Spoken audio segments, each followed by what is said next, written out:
Assalamualaikum warahmatullahi wabarakatuh.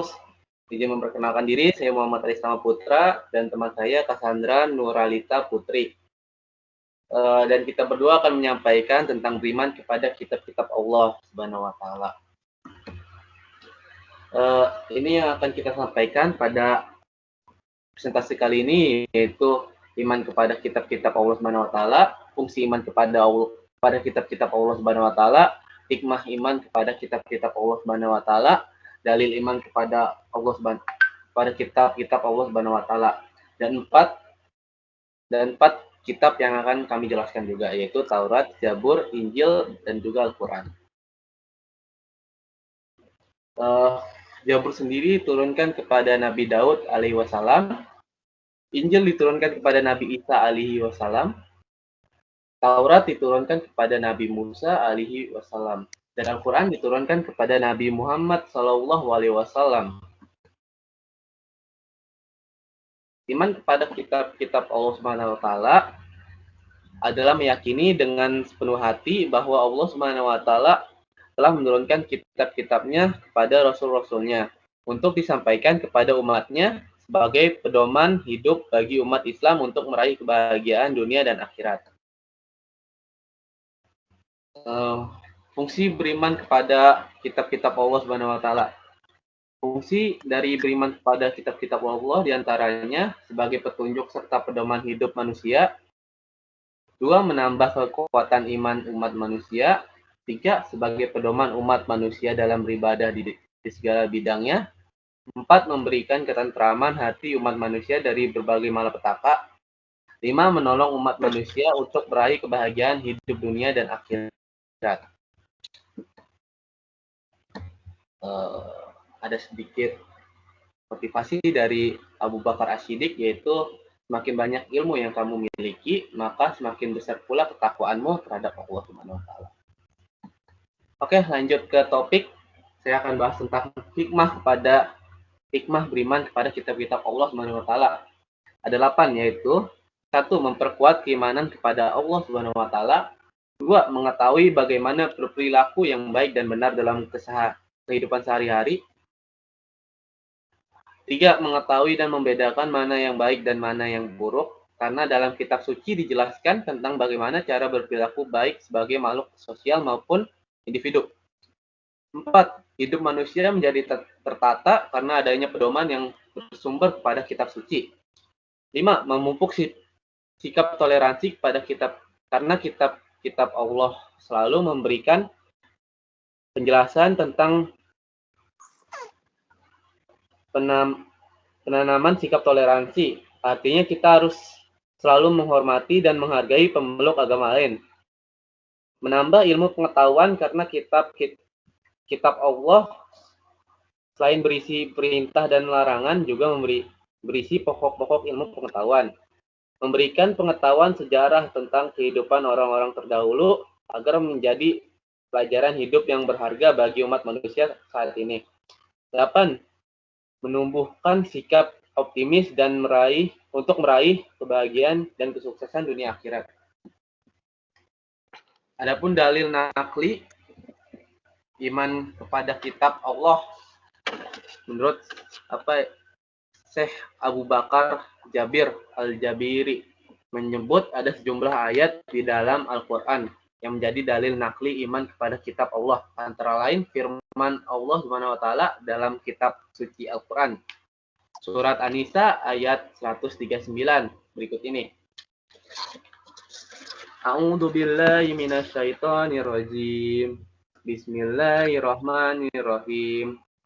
Ya ayyuhallazina aminu billahi wa rasuli wal kitabi latini najala ala rasuli wal kitab allatina anjala min qablu wa man yakfur billahi wa malaikatihi wa kutubihi wa rasuli wal yaumi al-akhiri faqad dalalan baidan, yang memiliki arti, hai orang-orang yang beriman, tetaplah beriman kepada Allah, Rasulnya, dan kepada kitab yang Allah turunkan kepada Rasulnya serta kitab yang Allah turunkan sebelumnya.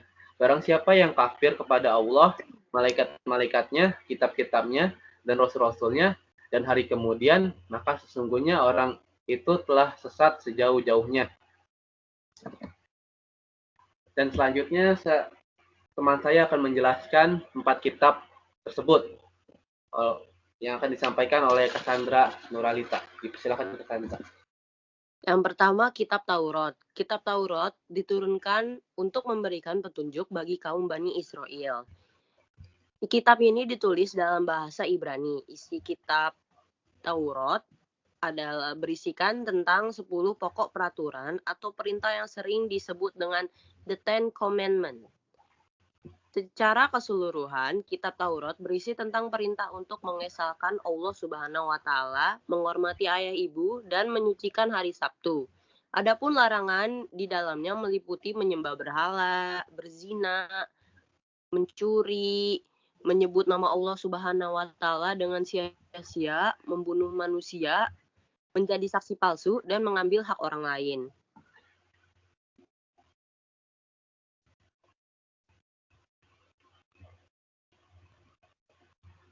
Yang kedua ada kitab Zabur. Kata Zabur berasal dari Zabara Yazburu Zab, yang artinya menulis. Makna aslinya adalah kitab yang tertulis.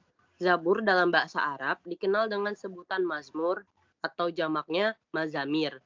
Dan dalam bahasa Ibrani disebut Mizmar, yaitu nyanyian rohani yang dianggap suci.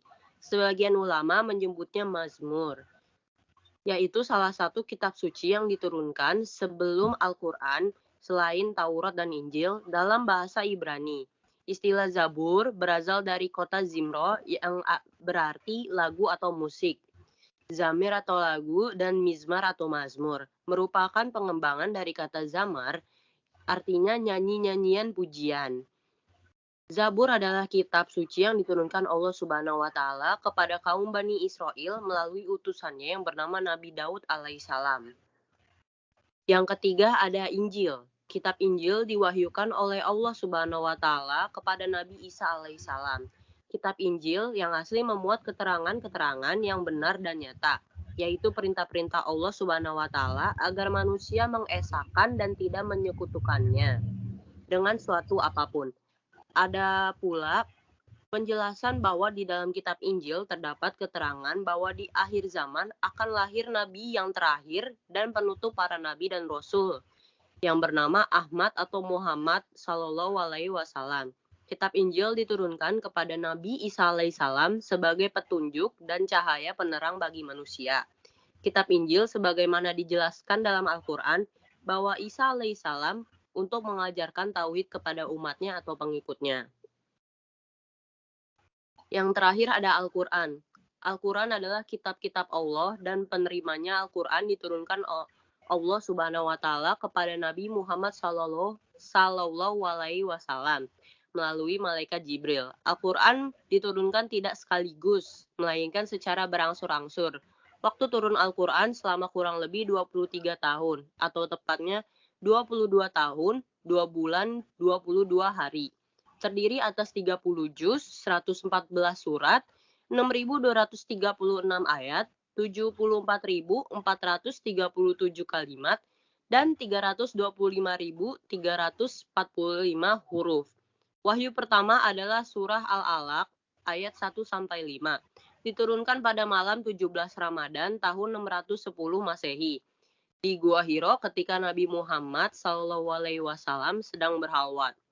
Adapun keistimewaan kitab suci Al-Quran adalah sebagai berikut. Yang pertama, sebagai petunjuk dan rahmat bagi orang-orang yang beriman dan bertakwa.